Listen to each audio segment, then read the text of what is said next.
Joining us now, House Ways and Means, Texas Congresswoman Beth Van Duyne. Congresswoman, great to see you. Should he be focused on Taylor Swift? I mean, the Justice Department and federal grand jury probes are now underway investigating whether Obama officials committed federal crimes in the Trump-Russia hoax. The talk is that could possibly deliver indictments against James Comey.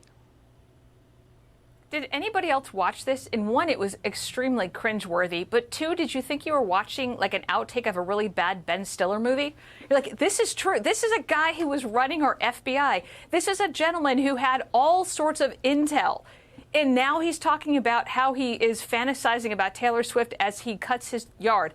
That was just bizarre. And the fact that he felt the need to go on and talk to millions of people about it is even more bizarre. Keep that stuff to yourself.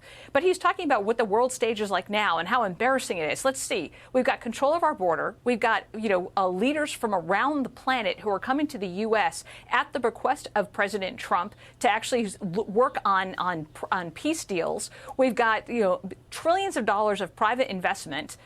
We have got a tax bill that has come out that is spurring growth.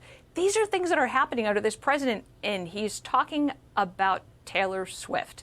He has a lot more issues to be concerned with right now than that, which just, again, absolutely cringeworthy. Congresswoman, so James Comey attacks Trump as he's trying to get a peace deal between Ukraine and Russia. We got breaking news coming in right now. Ukraine just reportedly offered a $100 billion deal to buy U.S. weapons in exchange for security guarantees against Russia. What do you make of that? Comey, it seems like President Trump is he's going past everybody, he's zooming past everybody now.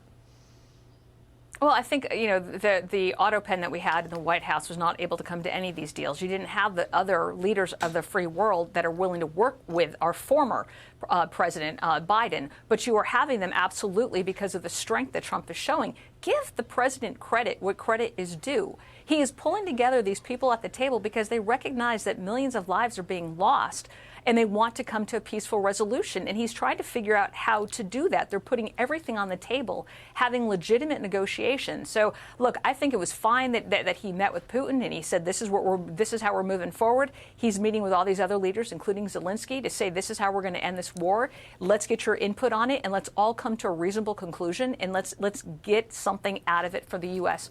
To be involved in these peace talks. This is what leadership looks like. Congresswoman Van Duyne, a pleasure to have you back on again. It's good to see you.